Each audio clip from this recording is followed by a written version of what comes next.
नमस्कार, आप देख रहे हैं प्रदेश का नंबर 1 और सबसे भरोसेमंद news channel India news Haryana और मैं हूं आपके साथ आयुष चित्रांश। 26 नवंबर से शुरू हुए किसान आंदोलन को 8 महीने पूरे होने वाले हैं, लेकिन समाधान का रास्ता अभी भी नजर नहीं आ रहा। सरकार कानून को रद्द करने के अलावा दूसरे विकल्प किसान नेताओं से बार बार मांग रही है, लेकिन किसान सिर्फ कानून रद्द करने की मांग पर अड़े हैं। लगातार आंदोलन की नई रणनीतियां बन रही हैं, तो फिर किसान नेताओं की ओर से चेतावनियां भी दी जा रही हैं। किसान नेता राकेश टिकैत ने कानून को लेकर एक बार फिर से सरकार को धमकी दी। टिकैत ने यह कहा कि आंदोलन कब खत्म होगा इसके बारे में तो सरकार ही बताएगी, लेकिन हम 5 सितंबर को महापंचायत करने जा रहे हैं, जिसमें आगे की रणनीति को साफ करेंगे। टिकैत ने यह भी कहा कि किसान महापंचायत तक सरकार के पास 2 महीने का वक्त है और अब तय सरकार को करना है। टिकैत ने चेतावनी भरे लहजे में कहा कि ऐसा लग रहा है कि देश में जंग होगी और गृह युद्ध होगा। तो आज बड़ी बहस में सबसे पहले टिकैत के आपको वो बयान को सुनाते हैं, उसके बाद खास मेहमानों के साथ चर्चा करेंगे। दौरे पर कहाँ पहुंचे हम तो लोग से पता करने आए। बारिश हो नहीं रही, डीजल बहुत महंगा यहाँ पर पड़ रहा है, सरकार सुन नहीं रही और खेती की लागत तो बढ़ रही, क्या फसलों के दाम भी बढ़ेंगे। किसान सारे सवाल है हमारे। किसान हम जाएंगे नहीं गोपनीय पर नहीं, खुल करा के पूरे आएंगे। पब्लिक मीटिंग नहीं है, हम लोगों से जाकर मिल रहे हैं, लोग के हाल चाल जान रहे हैं। जो लोग वहाँ पे डेथ होगी जिनकी, उनके वहाँ पे जा रहे हैं। किसान आंदोलन को चलते 7 माह पूरे हो चुके हैं, लेकिन सरकार मानने को राजी नहीं है। आगे और कितना आंदोलन चलने की ये सरकार बताएगी। भाई किसान तो वापसी आएगा नहीं, किसान तो रहेगा नहीं, और सरकार को बातचीत करनी चाहिए। हमने 5 सितंबर की एक बड़ी पंचायत बुलाई है, आगे का निर्णय हम उसमें लेंगे। 2 महीने का सरकार को भी टाइम है, अपना फैसला कर ले। भाई सरकार भी कर रही है, किसान भी कर रहे हैं। जंग होगी देश में, ऐसा लग रहा, युद्ध होगा, युद्ध होगा। तो जंग होगी, गृह युद्ध होगा, इस तरीके के हालात लग रहे हैं। ये बात राकेश टिकैत ने कही, लेकिन गृह मंत्री अनिल विज ने किसान नेताओं पर निशाना साधा। क्या कुछ कहा गया सूबे के गृह मंत्री की तरफ से, सुनिए। राजनीतिक मोटिव है, उनमें से चुड़ूनी भी एक है। इसीलिए ये इस आंदोलन को किसी अंजाम तक पहुंचने नहीं देना चाहते हैं। ये लोगों की भावनाएं भड़का के रखना चाहते हैं। बार बार केंद्रीय सरकार के बुलाने पर भी ये बातचीत नहीं करना चाहते हैं, क्योंकि इनका मकसद किसानों के हित से कुछ लेना देना नहीं है। ये तो किसानों के माध्यम से अपनी राजनीतिक पृष्ठभूमि बनाना चाहते हैं, और इनमें से कई केजरीवाल बनने के सपने ले रहे हैं, और इनका आपस में टकराव है। इसलिए उन्होंने चुड़ूनी को 7 दिन के लिए अपने मंच से सस्पेंड किया है, लेकिन इनमें बहुत सारे लोग हैं ऐसे। तो लगातार 8 महीने से चल रहे इस आंदोलन के बीच में बयानबाजियां तो खूब हुई हैं, लेकिन अब जिस बात का जिक्र किया गया राकेश टिकैत की तरफ से, ये बयान अपने आप में बेहद अहम है, क्योंकि इस बयान के मायने को समझना होगा। एक तरफ तो राकेश टिकैत ये भी कह रहे हैं कि किसान जब तक अपनी बात को मनवा नहीं लेगा तब तक वहां से वापस नहीं आएगा। आंदोलन कितना लंबा चलेगा ये सरकार को तय करना है, लेकिन अब ऐसा लग रहा है कि जंग होगी, गृह युद्ध होगा। इस बात को अगर राकेश टिकैत कह रहे हैं तो निश्चित तौर पर इससे कई सवाल जुड़े हुए हैं कि आखिर इस बयान के मायने क्या हैं, आंदोलन की आड़ में इस तरीके की बात कहने के मायने क्या हैं, और क्या चुनाव के लिए ही आंदोलन चल रहा है, क्योंकि बार बार सत्ता पक्ष इस बात को कहता रहा। और अभी भी आपने गृह मंत्री को सुना, जिसमें उस बात को उन्होंने फिर से दोहराया कि कुछ नेता, किसान नेता, जो कि चाहते हैं कि ये आंदोलन लंबा खिंचता रहे ताकि उनका जो राजनीतिक मंसूबा है वो कामयाब हो जाए, और राजनीतिक अपने मंसूबे, राजनीतिक हित को साधने के लिए ही इस आंदोलन को वो अंजाम तक नहीं पहुंचने दे रहे हैं। इस बात को सत्ता पक्ष बार बार कहता रहा। आज फिर से सूबे के गृह मंत्री की तरफ से इस बात को दोहराया गया है। तो कुल मिलाकर के जो बात राकेश टिकैत ने कही है ये बहुत अहम है। एक तो 5 सितंबर को महापंचायत के अंदर ये फैसला होगा कि आगे की रणनीति क्या होगी। दूसरा, 2 महीने का समय है सरकार के पास अभी, और सरकार सोच ले कि उसको क्या करना है। और फिर साथ में ये भी कह देना कि ऐसा लग रहा है कि जंग होगी, गृह युद्ध होगा।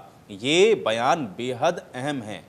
आखिर कृषि कानून को रद्द करने की जो मांग है वो गृह युद्ध तक कैसे आ गई, जंग तक कैसे आ गई, ये भी सवाल इसके साथ जुड़ा हुआ है कि आखिर इस जंग और गृह युद्ध के मायने क्या हैं और आंदोलन की आड़ में इस तरीके की बात को कहना कितना जायज़ है, ये भी सवाल अपने आप में है। क्योंकि बार बार किसान नेता कहते रहे कि ये आंदोलन शांतिपूर्वक है, अहिंसक है ये आंदोलन, लेकिन अगर जंग और गृह युद्ध की बात खुद कर रहे हैं राकेश टिकैत, तो निश्चित तौर पर इसके विस्तृत मायने हैं और इसके अलग अलग तरीके से लोग जो मायने हैं वो निकाल रहे हैं। और उस पर आप देख रहे हैं कि जो पॉलिटिकल रिएक्शंस है वो भी इस प्रकार से आ रहे हैं कि पॉलिटिकल एजेंडा अपना कहीं ना कहीं साधने के लिए किसान नेता इन किसानों के सहारे राजनीति कर रहे हैं और इसलिए चाहते नहीं हैं ये किसान नेता कि ये आंदोलन समाप्त हो या ये मांग को लेकर के चल रहा आंदोलन किसी निष्कर्ष पर पहुंचे। और इसलिए जितना लंबा खिंच रहा है उतना ही किसान नेता चुनावी तौर पर इसका फ़ायदा उठाने की कोशिश कर रहे हैं। ये बात चाहे गुरनाम सिंह चंदूनी के संदर्भ में कही गई हो या फिर राकेश टिकैत के संदर्भ में, इन दोनों का ही नाम लेते हुए इन बयानबाजियों को लेकर के उसके साथ जोड़ते हुए ये कहा जा रहा है कि पॉलिटिकली इसका कहीं ना कहीं जो इस्तेमाल है वो ये किसान नेता करने की कोशिश कर रहे हैं। तो महत्वपूर्ण सवाल हैं, अहम सवाल भी हैं।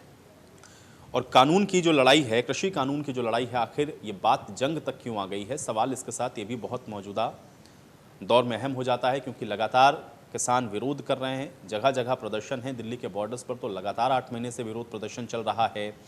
बातचीत का दौर 12वें दौर के बाद से आगे नहीं बढ़ पाया है। और अब सवाल यह है कि इसका हल क्या है और अगर जंग तक बात आ रही है तो फिर इसके मायने क्या निकाले जाएं और क्या समझे जाएं। तो आज की बड़ी बहस की शुरुआत करने से पहले कुछ अहम सवाल हैं, उस पर भी नजर डालते हैं, उसके बाद आज की चर्चा की शुरुआत करते हैं। आज की बड़ी बहस का पहला सवाल यह है कि कानून की लड़ाई आखिर बात जंग पर क्यों आई है। सवाल इस बात का भी है कि आंदोलन की आड़ में आखिर ये जो धमकी है ये क्यों दी जा रही है और चुनाव के लिए ही क्या आंदोलन लंबा चल रहा है। ये बात भी अपने आप में बहुत अहम है क्योंकि सत्ता पक्ष बार बार इस बात को कहता रहा है। अभी आपने सुना, उन्होंने भी इस बात को दोहराया कि कुछ किसान नेता नहीं चाहते हैं कि ये आंदोलन अपने अंजाम तक पहुंचे। और आज इसी तमाम सवालों के साथ आज की बड़ी बहस की शुरुआत करते हैं। कुछ मेहमान मेरे साथ जुड़ गए हैं, पहले उनका परिचय मैं आपके साथ करवा देता हूं। वीरेंद्र चौहान जी हमारे साथ जुड़ रहे हैं, प्रवक्ता हैं भारतीय जनता पार्टी के। वीरेंद्र चौहान जी, बहुत स्वागत है आपका इस चर्चा में। बजरंग दास गर्ग जी हमारे साथ जुड़ रहे हैं, प्रवक्ता हैं कांग्रेस पार्टी के। बजरंग दास गर्ग जी, आपका भी स्वागत। रजत पंजेटा जी हमारे साथ जुड़ रहे हैं, प्रवक्ता हैं इनेलो से हमारे साथ। रजत पंजेटा जी, आपका भी बहुत स्वागत है। और भरत बेनीवाल हमारे साथ जुड़ रहे हैं, प्रवक्ता हैं सरजात का सर्वखाप के। भरत बेनीवाल जी, आपका भी बहुत स्वागत है। और कुछ देर में अभी आशीष यादव जी भी हमारे साथ जुड़ेंगे भारतीय किसान यूनियन की तरफ से, उनके साथ भी इस चर्चा को आगे बढ़ाएंगे। लेकिन सबसे पहले वीरेंद्र चौहान जी, मैं आपका ही रुख करता हूं क्योंकि किसान नेताओं की बात तो आप बराबर सुन रहे होंगे, लेकिन आज जो बात कही गई राकेश टिकैत की तरफ से, जिसमें वो ये कह रहे हैं कि एक तो 5 तारीख को 5 सितंबर को जो पंचायत होगी उसमें आगे की वो रणनीति तो तय करेंगे। 2 महीने का वक्त है केंद्र सरकार के पास और लग ऐसा रहा है कि अब युद्ध होगा, गृह युद्ध होगा। इसके क्या मायने समझे जाएं, इसको कैसे देखते हैं? वीरेंद्र जी, आपका पहला रिएक्शन चाहूंगा मैं इस पर। देखिए आयुष भाई, भारत की निर्वाचित संसद ने संविधान सम्मत तरीके से किसानों के हित में 3 नए कानून बनाए, जिन कानूनों के बारे में हमारी दृढ़ मान्यता है कि वो किसानों के फायदे के कानून हैं। किसानों का एक तबका जो कि आंदोलन कर रहा है, उनको लगता है कि ये कानून ठीक नहीं है। प्रजातंत्र में ये मतभेद होना स्वाभाविक है। उनको अपनी बात कहने का, आंदोलन करने का हक है। जिन कानूनों को हमने किसान के फायदे में बताया है, बनाया है, उनको वे खराब कह सकते हैं, गलत कह सकते हैं, ये उनका अधिकार है। उन कानूनों के खिलाफ वे लड़ाई भी कर सकते हैं, ये भी उनका अधिकार है। लेकिन आयुष भाई, भारत में, प्रजातांत्रिक भारत में अगर किन्हीं कानूनों के खिलाफ कोई लड़ाई होनी है तो वो कानून के दायरे में ही होनी चाहिए ना, कानून के रास्ते से ही होनी चाहिए ना। मगर उन आंदोलनकारी किसानों के कथित नेता राकेश टिकैत जब गृह युद्ध की बात करते हैं तो उनसे ये पूछना मेरा, आपका और आम जनता का बनता है कि भारतीय कानून, भारतीय संविधान, भारतीय प्रजातांत्रिक व्यवस्था की कौन सी धारा, कौन सी व्यवस्था गृह युद्ध की इजाजत देती है। प्रजातंत्र है, प्रजातांत्रिक ढंग से चुनी सरकार ने कानून बनाया। आप उस सरकार के खिलाफ लड़िए, आपका हक है, लेकिन कानून के दायरे में संघर्ष करने के आपके अधिकार की तो हम रक्षा करेंगे। लेकिन जैसे ही आप ये लक्ष्मण रेखा पार करेंगे वैसे ही आप कानून के लपेटे में आएंगे, आपको चोट लग सकती है कानून की। इस बात का ध्यान टिकैत बाबू को रखना चाहिए। वैसे मुझे ये लगता है कि जिस दिन से ये आंदोलन शुरू हुआ और राकेश टिकैत इस आंदोलन के साथ जुड़े, तब से लेकर आज तक राकेश टिकैत का जो काम करने का तरीका है या बोलबाणी है, वो अपने आप में गैर गंभीर किस्म की छिछोरी बातचीत करने वाली शैली की श्रेणी में आ सकती है। जैसे ही कानून आए थे, प्रस्ताव आया था, अध्यादेश आए थे, तो सारे देश के प्रमुख अखबारों में ये खबर छपी कि टिकैत यानी राकेश टिकैत ने विधिवत इन कानूनों का, अध्यादेशों का, नई व्यवस्था का स्वागत किया और ये कहा कि ये कानून तो, ये नई व्यवस्था तो मेरे स्वर्गीय पिता बाबा महेंद्र सिंह टिकैत के सपनों को साकार करने वाली है। थोड़े दिन बाद न जाने क्या हुआ, यही राकेश बाबू न जाने किससे क्या पा गए, क्या इनके भीतर समा गया, इन्होंने अपनी बोली बदल ली। और जब बोली बदली तो क्या क्या नहीं बोला आज तक आयुष बाबू। इन्होंने ये भी कहा कि घोड़ा लाठी दे देंगे। बताइए कौन सा कानून हिंदुस्तान का वो घोड़ा लाठी किसी भी नागरिक को देने का अधिकार देता है? यानी कानून के खिलाफ गैर कानूनी ढंग से बोलना, गैर कानूनी ढंग से बात करना, और अधिकार जो मिला है ना आंदोलन करने का, वो कानून से मिला है, संविधान से मिला है। उसकी धज्जियां उड़ाकर किसी राकेश टिकैत को या उनके जैसे किसी भी कथित किसान नेता को, आंदोलन जीवी को हम आगे बढ़ने नहीं देंगे। इनको अंततोगत्वा कानून का सामना करना पड़ेगा। जनता तो जवाब मांग ही रही है। चलिए, आशीष यादव जी भी अब हमारे साथ जुड़ चुके हैं, मैं उनसे ही जवाब ले लेता हूं। आशीष जी, बहुत स्वागत है आपका भी इस चर्चा में। आशीष जी, आंदोलन तो 8 महीने से चल रहा है, शांतिपूर्वक आंदोलन आप लोग चला रहे हैं, कई बार इस बात को लेकर के चर्चाएं भी आपके साथ मेरी हो चुकी हैं, लेकिन अगर राकेश टिकैत इस बात को कह रहे हों कि एक तो हम 5 तारीख को ये तय करेंगे कि आगे की रणनीति क्या है, 2 महीने का वक्त सरकार के पास अब और है, और लग ऐसा रहा है कि अब या तो युद्ध होगा या गृह युद्ध होगा, ये युद्ध और गृह युद्ध इस आंदोलन के बीच में कहां से आ गया, इसके मायने क्या है, ये मैं आपसे समझना चाहूंगा। आशीष जी जवाब दें। आयुष जी, मैं बता दूं आपको, कई बार इस मुद्दे पे बातचीत हो चुकी है हमारी, और इस पे कई बार डिबेट हो चुकी है।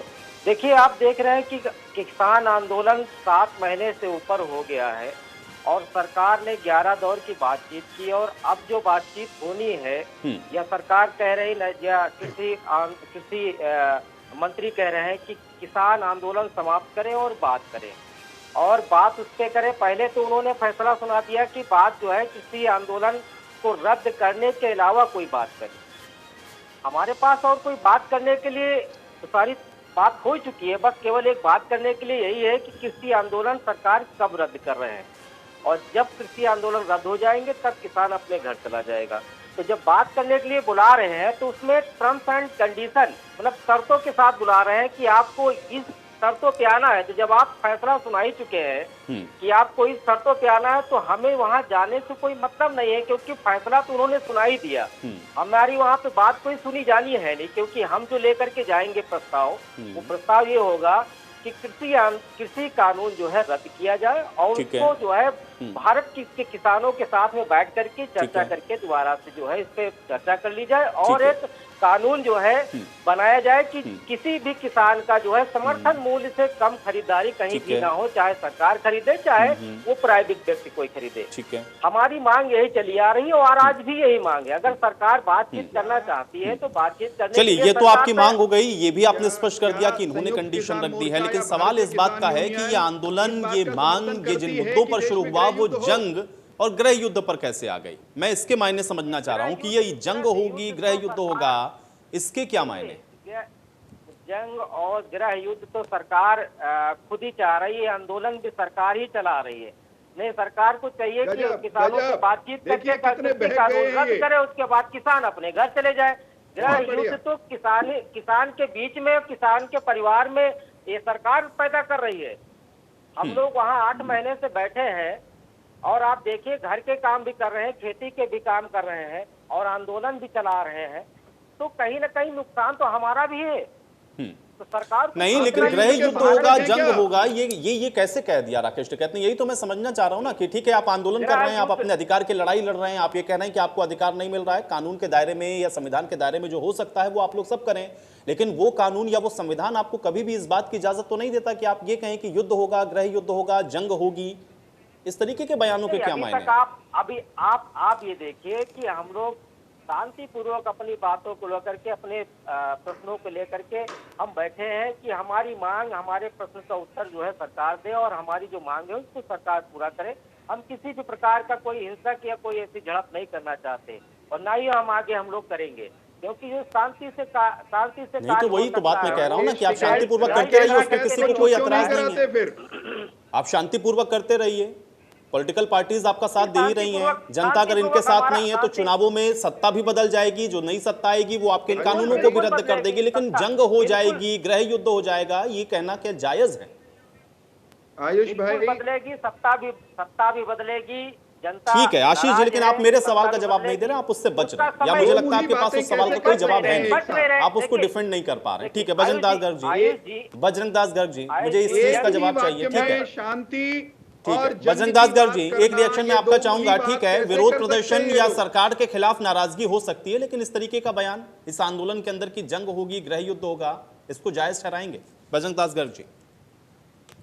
आयु जी, जब देश का किसान और आड़ती नहीं चाहता कि कृषि कानून लागू हो, और क्यों जबरन सरकार ये कृषि कानून थोपना चाहती है? अगर सरकार की नीयत ठीक है तो इनसे किसानों से संगठन से बातचीत करके इस समस्या का समाधान करे। किसानों को कौन उकसा रहा है? किसानों को उकसा रहा है सरकार ही उकसा रही है। एक तरफ तो देश के प्रधानमंत्री जी और मुख्यमंत्री जी खुद कहते हैं कि किसान आंदोलन पवित्र है, किसान पवित्र है, और दूसरी तरफ क्या कहते हैं? किसान जो है आतंकवादी है, खालिस्तानी है, टुकड़े टुकड़े गैंग है। आप बताइए, 8 महीने से जो शांति प्रिय आंदोलन पूरे देश और प्रदेश में चल रहा है, और उस 8 महीने से होने के बावजूद कम से कम 550 से ज्यादा किसानों की इस आंदोलन में मौत हो चुकी।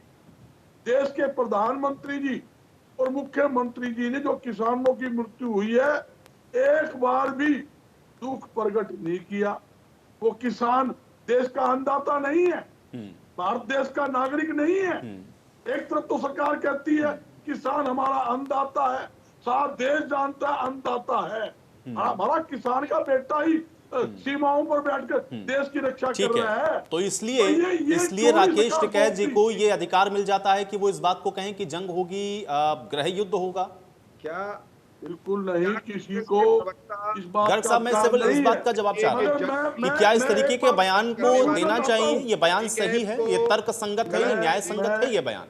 ये आयु जी, आपका सवाल बहुत बढ़िया, मगर मैं एक बात यही पूछना चाहता हूँ सरकार से। 8 महीने से आंदोलन कर रहे हैं, किसानों पर लाठियां बरसाई, झूठे केस दर्ज किए जा रहे हैं, उनको उकसाया जा रहा है। 8 महीने से भारी कड़ाके की ठंड, भारी गर्मी के अंदर ये लोग धरने पे, सड़कों पर, बॉर्डरों पर, टोल पर बैठे हैं। इनको सरकार को दिखता नहीं किस प्रकार किसान दुखी पा रहे हैं? कितनी फसल, गेहूं की फसल आली, बाजरे की फसल आली, गृह युद्ध हो जाना चाहिए या जंग हो जानी की फसल आली। गर्ग साहब, इसलिए गृह युद्ध हो जाना चाहिए, जंग हो जानी चाहिए, क्योंकि यही एकमात्र तरीका है, या तो गृह युद्ध हो या जंग हो, तभी हल निकलेगा। कहता हूँ जंग का कोई मतलब नहीं है, ना किसान कोई जंग करने वाला है।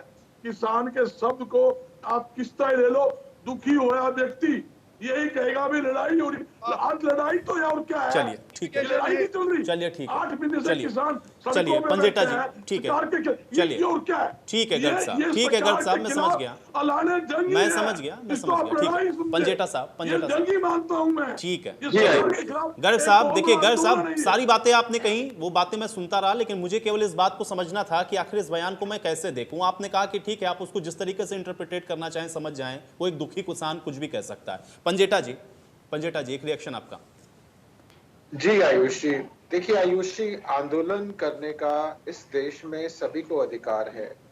मैं आपका ध्यान लेके जाना चाहूंगा, विदर्भ में, महाराष्ट्र विदर्भ के किसान जो हैं वो आंदोलन कर रहे थे और अटल बिहारी वाजपेयी जी ने उस टाइम के ऊपर, ये पुरानी एक वो है, उसमें कहा था कि किसानों को सरकार तंग ना करे, उनकी वाजिब मांगे मान ले, वरना मुझे भी और मेरी पार्टी को भी किसानों के पक्ष में, हक में, उनके साथ इस आंदोलन में खड़े होना पड़ेगा।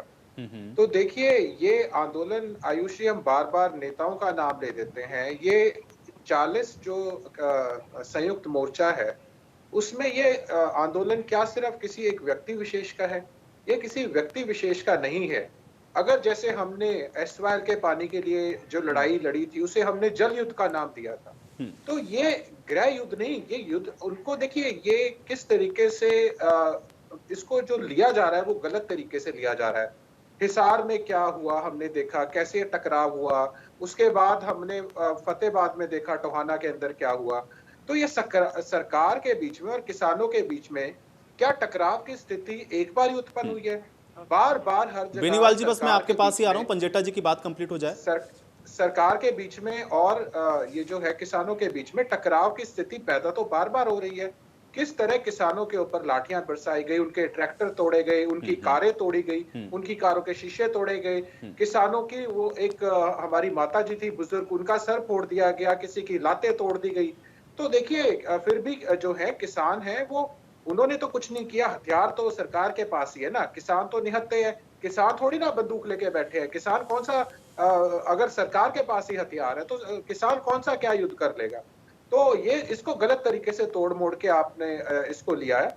दूसरा, मैं आयुषी आपको नहीं, मैंने गलत तरीके से तोड़ फोड़ के नहीं लिया, मैं तो केवल बयान के मायने आपसे ही समझना चाह रहा हूं। जो बोला उन्होंने एग्जैक्टली मैं आपको फिर से सुनवा सकता हूं कि वो कह रहे हैं कि लग रहा है कि देश के अंदर गृह युद्ध होगा, जंग होगी। अब इसका मायने मुझे समझा दीजिए आप। आयुष जी, देखिए गृह युद्ध अगर हुआ तो जैसे गृह युद्ध के हालात तब पैदा हो गए जैसे अगर नौकरियां नहीं है, बेरोजगारी है, महंगाई है, उसके बाद अगर एक बार और लॉकडाउन लग जाए तो जैसे साउथ अफ्रीका में है, दुकानें लूटी जा रही हैं। अब कमाई तो है नहीं, अब ये किराने की दुकानें हैं। अब आप देख रहे हो एसेंशियल कमोडिटीज एक्ट के आपने असर आने, परिणाम आने शुरू हो तो गए। अब आपकी जो चीज 100 रुपए की थी वो 220 का सरसों का तेल बिक रहा है अगर, तो ये एसेंशियल कमोडिटीज एक्ट के अंदर जो इन्होंने किया है, होर्डिंग को अब इन्होंने खुली छूट दे दी। अब सरकार उसको रीथिंक कर रही है।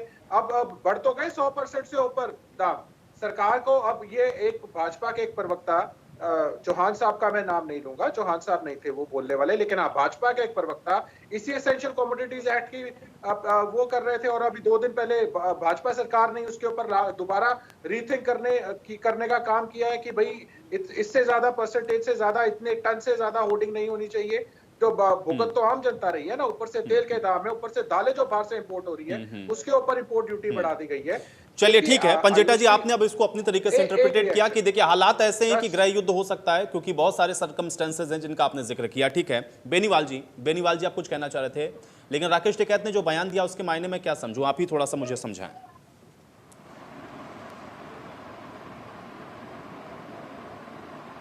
मेरा इंडिया न्यूज़ हरियाणा और उसके तमाम दर्शकों को नमस्कार।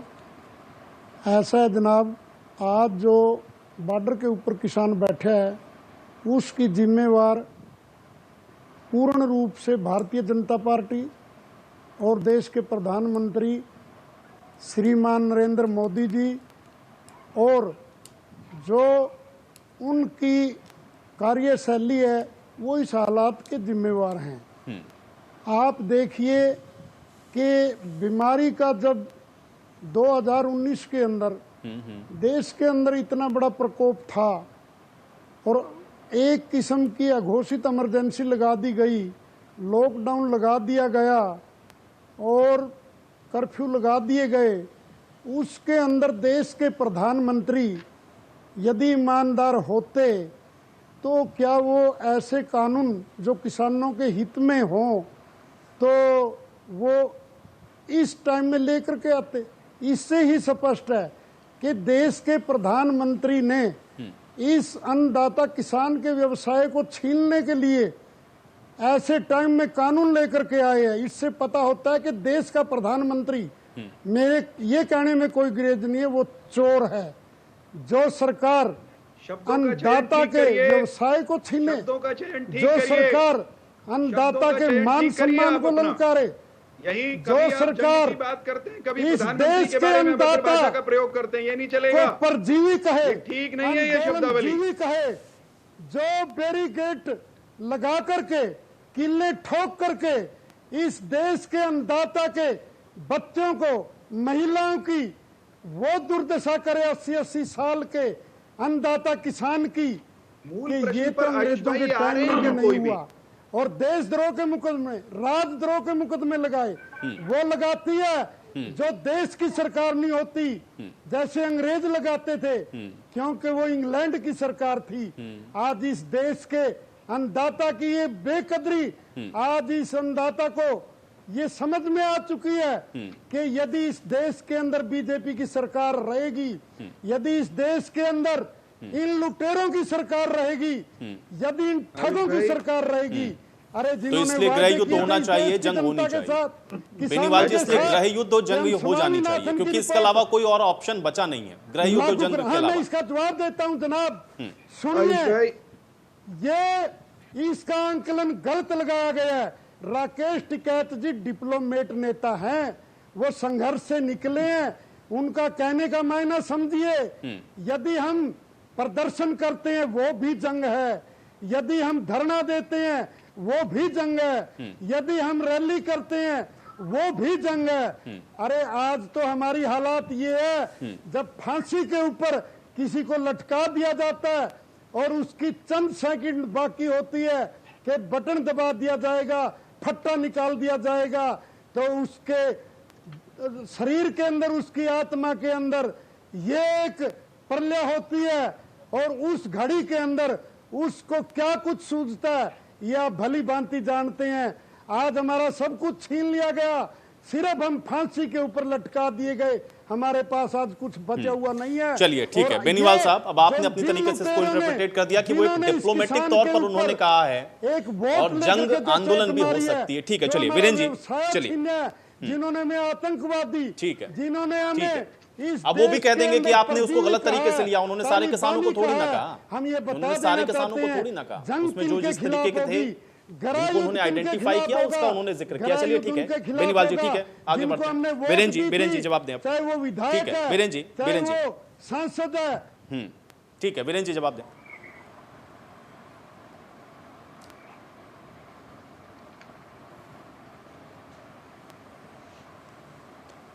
वीरेंद्र जी, आपको मेरी आवाज मिल रही है?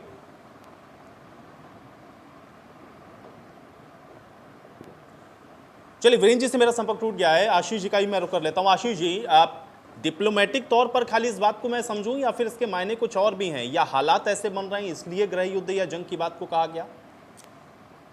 देखिए जी, मैं आपको बता दूं कि किसान अपनी बात को जो है रखने के लिए शांतिपूर्वक बैठा है और कोई गृह युद्ध नहीं होने जा रहा है। गृह युद्ध तो ऐसा है कि सरकार ने ही पूरे जनता के ऊपर गृह युद्ध पैदा कर दिया। आप देखिए कितनी महंगाई हो गई, गैस महंगी हो गई, डीजल महंगा हो गया, पेट्रोल महंगा हो गया। इसके वजह से पूरे मार्केट में इतना महंगा हो गया है सामान, मतलब खेती करने का हमारा जो है जो लागत है वो ज्यादा हो गया। भाई प्रधानमंत्री जी ने कहा था कि 2022 में किसानों की आमदनी दुगनी हो जाएगी, तो हम किस चीज को दुगनी समझे? भाई हम आज अपने धान गेहूं गन्ने की हम आज फसल दे देते हैं, जो अगला ये आए उसके बाद ये हमें डबल करके जो है हमको चेक दे दे। देखिए गृह युद्ध और ये तो चल ही रहा है, सब में चल रहा है, सरकार और किसानों में गृह युद्ध ही चल रहा है। ये गृह युद्ध ये नहीं है तो और क्या है? भाई हम अपनी बात को लेकर के बैठे हैं और वहाँ पे आप देखिए जा करके कि मतलब कोई आतंकवादी हम लोग हैं जो अगर दिल्ली में चले जाएंगे तो उत्पात मचा देंगे। वहाँ कील गाड़ी गई है, वहाँ पे फोर्स तमाम खड़ी कर दी गई है, मतलब रास्ते रोक दिए गए हैं कि किसान आगे ना बढ़ पाए। भाई जहाँ हमें रोक दिया गया हम वहीं पे बैठे हुए हैं, वहीं पे हमने आशियाना बना लिया। हमारी जब तक के मांग पूरी नहीं हो जाती तब तक के हम वहाँ से नहीं जाएंगे। बिल वापसी तो घर वापसी। मैं ये कह रहा था कि अगर टिकैत साहब ने जंग और का प्रयोग किया है तो जंग ये के मायने लगा लिए जाए, जो हम लोग आंदोलन कर रहे हैं वो एक जंग ही तो है, सरकार से जंग ही तो लड़ रहे हैं हम, सरकार से तो हम लोग जंग ही लड़ रहे हैं ना अपनी बात को लेकर के। सरकार अपनी धर्म अर्थता पे अड़ी हुई है कि हम कृषि कानून रद्द नहीं, ये करेंगे। सवाल इसलिए और उठा ना हमारा क्योंकि अगर आप कह रहे हैं कि आंदोलन एक प्रकार की जंग ही है तो फिर तो वो 8 महीने से चल रही ना, लेकिन उसके साथ उन्होंने ये कहा ना कि बिल्कुल चल अब रहा है। ऐसा लगता है कि जंग होगी और गृह युद्ध के हालात हैं। तो या तो अभी ऐसा जो 8 लगता महीने है, तक होता जो रहा बात वो जंग दिसंबर नहीं को थी, जो- वो आंदोलन था। नहीं, मैं इसके मायने ये मानूं, मैं बता दूंगा। या अगर पहले दिन से ही आप एक जंग लड़ रहे हैं तो फिर अब जंग होगी का क्या मतलब है, फिर ये समझाएं आप मुझे। पहले दिन से ही सरकार से जंग लड़ रहे हैं और 5 सितंबर को जो महापंचायत मुजफ्फरनगर में बुलाई गई है उसमें निर्णय ठीक लिया है आशीष जाएगा जी, कि चलिए आगे ठीक की है। रणनीति वीरेंद्र क्या जी जुड़ गए, होगी। अब वीरेंद्र जी जवाब देंगे इस बात का। वीरेंद्र जी। आयुष भाई, आंदोलन कई महीने से चल रहा है।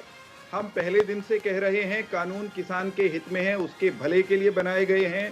बरसों पहले बन जाने चाहिए थे। नरेंद्र मोदी जी ने साहसपूर्वक किसान के हित का निर्णय लिया है। आंदोलनकारी पहले दिन से उनका विरोध कर रहे हैं।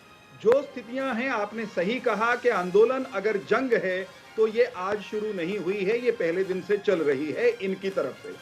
तो फिर जब इनके आंदोलन के एक नेता, भारतीय किसान यूनियन के कथित प्रवक्ता राकेश टिकैत विद्वेष की बात करते हैं, जब वे देश में खाना जंगी की बात करते हैं, गृह युद्ध की बात करते हैं, तो आंदोलन से जुड़े हुए लोगों को भी और अलग अलग राजनीतिक दलों को, चाहे वो इंडियन नेशनल लोकदल हो चाहे कांग्रेस हो, उनका बचाव करते समय थोड़ा सोचना चाहिए। मैं राकेश टिकैत के आचरण के बारे में चर्चा करना चाहता हूं। राकेश टिकैत वही हैं जिन्होंने इस आंदोलन की शुरुआत में जातीय विद्वेष घोलने की कोशिश की। इन्होंने कहा ये मंदिरों में बैठे पंडित ब्राह्मण ये कुछ नहीं करते। यही राकेश टिकैत हैं, इनको ये कहते सुना गया बक्कल तार लेंगे। भाई साहब, कौन सा कानून किसी एक नागरिक को दूसरे नागरिक के बक्कल उतार देने की इजाजत देता है? यही राकेश टिकैत अब गृह युद्ध की बात कर रहे हैं। घोड़ा लाठी की बात करने वाले, गृह युद्ध की बात करने वाले राकेश टिकैत का बिल्कुल बचाव नहीं किया जा सकता। आंदोलन का बचाव कर लीजिए, चलेगा, लेकिन राकेश टिकैत, उनकी छिछोरी भाषा, उनके हल्के बयानों, और मैं इसको हल्का इसलिए नहीं मानता ताजा वाले को, पहले वालों को आप हल्के में उड़ाने की बात कर सकते हैं, क्योंकि गृह युद्ध एक गंभीर शब्द है। गृह युद्ध मजाक नहीं होता। गृह युद्ध की बात करने का अर्थ यह है कि आप देश के कानून सम्मत शासन को मानने के लिए तैयार नहीं हैं। जिन अपने प्रवक्ता लेकिन वीरेंद्र जी, उसी का तो इंटरप्रिटेशन यहाँ बैठे हुए सभी पैनलिस्ट ने किया ना। सबने ये कहा कि देखिए हालात अब ऐसे बन गए हैं, तो 8 महीने से वो अपनी मांग को लेकर के बैठे हैं। दूसरा ये है कि इस समय देश के अंदर महंगाई, बेरोजगारी, ये सब मुद्दे ऐसे हैं कि हालात उस तरफ इशारा कर रहे हैं कि गृह युद्ध हो सकता है क्योंकि लोग परेशान हो रहे हैं। नहीं। अब इसका इंटरप्रिटेशन राकेश भाई, मुझे तो इस बात पर आपत्ति है कि कोई देशभक्त नागरिक गृह युद्ध की बात कर भी कैसे सकता है? गृह युद्ध की करे, आईएसआई कर ले, पाकिस्तान कर ले, भारत को अस्थिर करने का सपना देखने वाले चीनी लोगों के कुछ भारत में दलाल घूमते हैं, वामपंथी, वे कर ले, फिर भी कोई सुन लेगा। लेकिन कोई भी सेंसिबल सूझवान नागरिक इस भाषा को सहन और स्वीकार नहीं कर सकता। मुझे बहुत सचमुच बुरा लग रहा है कि पंजेटा जी जैसे सुशील, सभ्य, सूझवान प्रवक्ता ने भी राकेश टिकैत के अभद्र और देशघाती दिखने सुनाई देने वाले बयान का कोई शाब्दिक मुलम्मा चढ़ा करके बचाव करने की कोशिश की है। ये दलील नहीं चल सकती साहब, ये तर्क नहीं हो सकता। अगर राकेश टिकैत वास्तव में गृह युद्ध की बात नहीं कर रहे, अगर राकेश टिकैत इस देश में अस्थिरता फैलाने की बात नहीं कर रहे, तो इनके नेताओं को, राकेश टिकैत को या इस आंदोलन के नेताओं को राकेश टिकैत को समझाना चाहिए कि वो शब्दों का चयन ठीक करें।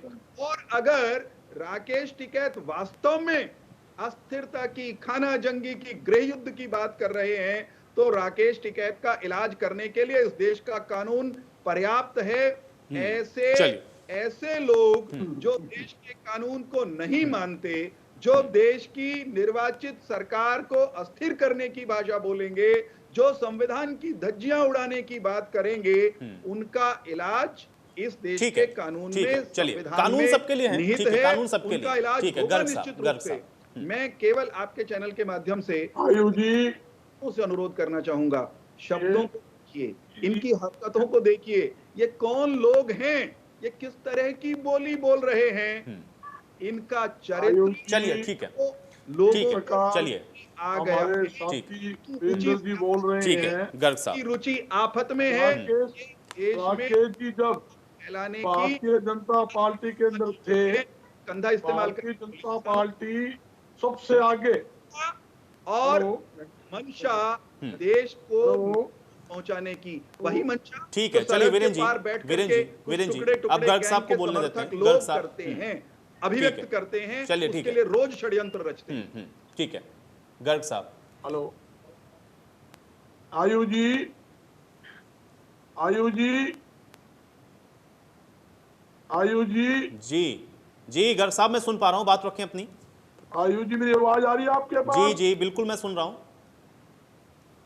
आयुष जी चलिए गर्ग साहब, मुझे लग रहा है शायद आपको मेरी ऑडियो नहीं मिल रही है, मैं आयुष आपकी जी आवाज मेरी को, आवाज आपके पास आ रही है? जी मैं आपको सुन पा रहा हूं, शायद मेरी ऑडियो आप तक नहीं पहुंच रही। पंजेटा जी क्या कहना चाह रहे थे आप? जी आयुष जी, आयुष जी देखिए, इन्होंने भाजपा के प्रवक्ता है हमारे चौहान साहब, प्रोफेसर साहब, इनकी मैं बहुत इज्जत करता हूँ, आयुष जी और इन्होंने अभी बात कही, आयुष जी का जिक्र किया कि हमारे देश को अस्थिर करना चाहता है और भारी ताकतें और गृह, इनकी शायद जानकारी में नहीं है कि पिछले एक साल में, अभी गूगल करके देखिए आप, इंडिया का अभी तक का हाईएस्ट इंपोर्ट हमारा जो बिजनेस है वो चाइना से हुआ है। कोरोना काल में भी अभी तक हमारा जो दवाइयां हैं उसका रॉ मटेरियल कोई 500-200 टन की बात नहीं मैं कर रहा, कोई 1000 टन की बात नहीं कर रहा, कम से कम 36 से 38 हजार टन हमारा दवाइयों का रॉ मटेरियल चाइना से आता है। तो प्लीज आप पहले तो अगर आप चीन का नाम लेते हैं और उसको गलत बताते हैं तो आपका हाईएस्ट इंपोर्ट जो है वो चाइना से है। आप इन तो इस मैं आना चाहूंगा, देखिए आयुष जी, जो चीजें केवल कानून के अंदर होनी चाहिए, कृषि बिल है, कृषि सुधार बिल जिन्हें ये कह रहे हैं, जो चीजें कानून में होनी चाहिए थी वो तो कानून से बाहर है। जो किसान नहीं मांग रहा था, जिनको ये बोल रहे हैं वैकल्पिक है, उनके ऊपर तो इन्होंने कानून बना दिया, और जिसके ऊपर किसान कानून चाह रहा था कि उसको इतनी गारंटी हो जाए, देखिए बाहर ओपन मार्केट हो उसके लिए कोई मना नहीं करता, वन नेशन वन मार्केट हो उसे कोई मना नहीं करता, लेकिन अगर जो आपका लोकल आड़ती है उसकी जवाबदेही है, वो भाग नहीं सकता, वो रजिस्टर्ड है, बहुत सारे कानूनी उसके ऊपर दायरे में है वो, और उसके ऊपर कानूनी बंदिशें हैं। बाहर का अगर आप मंडी से बाहर खरीद की बात करते हो, वो सिर्फ आप एक पैन कार्ड के ऊपर बात करते हो। जैसे कि एग्रीकल्चर जो है वो स्टेट का सब्जेक्ट है, स्टेट लिस्ट 2014 की जो मंडियां हैं उसकी स्टेट एंट्री लिस्ट की 28 लिस्ट 2 में आता है। हमारी जो कॉन्स्टिट्यूशन है उसका आर्टिकल 246 का क्लॉज 3 स्टेट को फुल राइट देता है कि वो इसके ऊपर लॉज बना सके।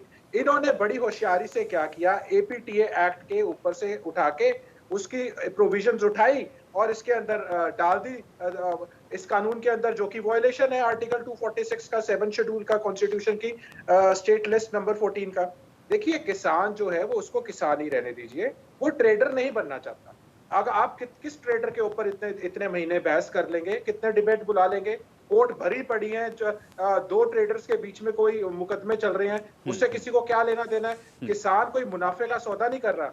देखिए आयुष जी, किसान की अगर एमएसपी में उसको इतना उलझा लिया गया है कि आज तेल के दाम जो हैं उसके हिसाब से किसान की लागत भी नहीं, एमएसपी तो घाटे का सौदा है आज की डेट में किसान के लिए।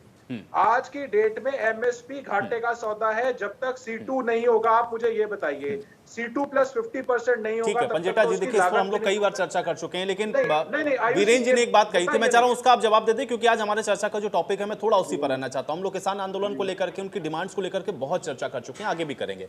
मुझे ये बताइए कि राकेश टिकैत को ऐसा बयान देना चाहिए था, आप उसको डिफेंड करने की कोशिश कर रहे हैं, वीरेंद्र जी कह रहे हैं। आयुष जी देखिए, इंडियन नेशनल लोक दल कोई ये हमारे लिए कांग्रेस पार्टी की तरह अक्टूबर में आएंगे, मुद्दा बड़ा हो गया तो मुद्दा बनाएंगे।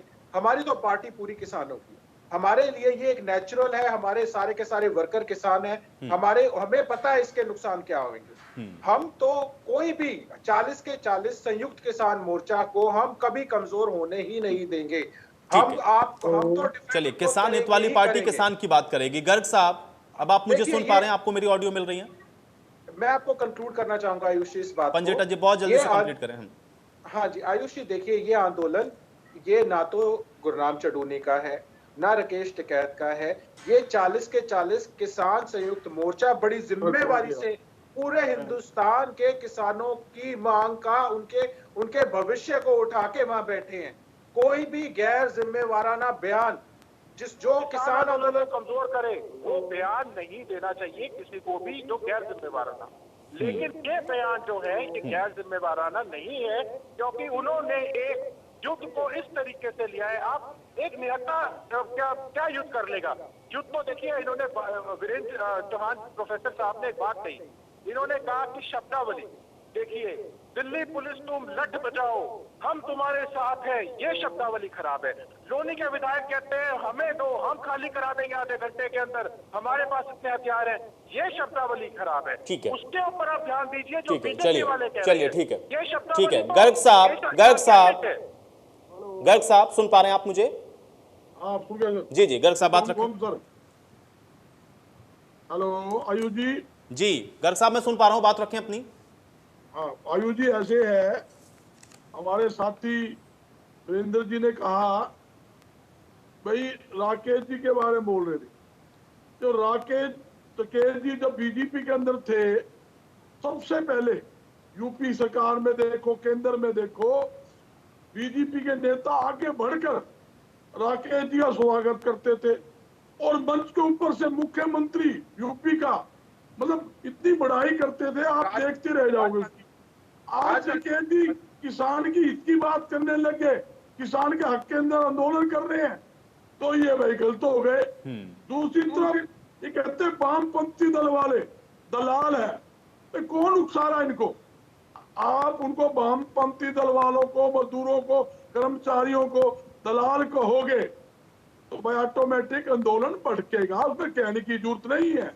आप देखिए जहां बात आती है 3 कृषि कानून की, ये कहते हैं भी 3 कृषि कानून किसान के हित में है। एक लाइन तो बता दे, कौन सी लाइन 3 कृषि कानून के हित में? एक लाइन बता दे ये लाइन कृषि कानून के हित के अंदर है। जहां तक प्राइवेट मंडिया इस कानून के अंदर है, प्राइवेट मंडिया बढ़ेगी तो ऐसा तो सरकारी मंडिया जो सरकार ने देश के अंदर बनाई है, प्रदेश में बनाई है, आड़तियों करोड़ों रुपए लगाकर मंडियों में व्यापार कर रहे हैं, वो बर्बाद हो जाएगी। किसान की फसल एमएसपी में कौन खरीदेगा? कौन खरीदेगा जब मंडियां सरकारी नहीं होगी? और दूसरी बात, इन्होंने उसमें कानून में साफ लिखा है अनाज की स्टॉक सीमा खत्म हो जाएगी। भी आप स्टॉक सीमा एक तरफ खत्म कर रहे हो, इन्हीं हाल के अंदर इन्होंने पूरे देश के अंदर दाल के ऊपर स्टॉक सीमा लगा दी है। ये कहा गया कि भाई जमाखोरी बढ़ गई दाल पर, दाल के रेट बढ़ गए, रेट तो भाई सरसों तेल के भी बढ़ गए। हमारे राज्य के अंदर 65 रुपए लीटर होता था, 220 रुपए लीटर है। 3 रुपए गोभी बिकती थी, आज 100 रुपए किलो गोभी बिक रही है। कोई भी सब्जी देख लो, घिया, तोरी, मतलब आलू, प्याज, टमाटर, कोई भी 40 रुपए से कमी, 40 से लेकर 70 रुपए किलो बिक रहा है। आज महंगाई चरम सीमा पर है, बेरोजगारी चरम सीमा पर है, इस पर कोई बात नहीं है। महंगाई का कोई समस्या नहीं इनके लिए। पेट्रोल डीजल के रेट आसमान पर, कोई बात नहीं करेगा। सिर्फ एक ही बात, जो सरकार के खिलाफ बोले वो देशद्रोही है, वो राज्यद्रोही है, उनको फतवा दे देते हैं। भाई किसान अन्नदाता है ये मानते नहीं। गर्ग साहब देखिए, महंगाई के खिलाफ, बेरोजगारी के खिलाफ, मौजूदा दौर के अंदर जो अव्यवस्थाएं उसके खिलाफ बोलने पर कोई देशद्रोही आपको नहीं साबित कर सकता है। लेकिन हाँ, कुछ चीजें ऐसी होती हैं या कुछ बारीक लाइन ऐसी होती है, अगर उसको आप क्रॉस करेंगे तो आप लोग भी मौका देते हैं। ठीक है, अब मेरे पास समय नहीं है, मैं चर्चा यहीं समाप्त करूंगा। आप सभी का बहुत शुक्रिया समय निकालने के लिए, इस चर्चा का हिस्सा बनने के लिए। हालांकि राकेश टिकैत ने जिस बात को कहा है उसका इंटरप्रिटेशन आप किसी भी तरह से कर सकते हैं, लेकिन जिन बातों का जिक्र राकेश टिकैत कर रहे थे उसकी गंभीरता को भी समझने की जरूरत है और कम से कम किसान नेताओं को तो इस तरीके के बयानों से थोड़ा परहेज करना चाहिए अगर किसान आंदोलन सही मायने में आगे बढ़ाना चाहते हैं तो। आज बड़ी बहस में मेरे साथ फिलहाल इतना है।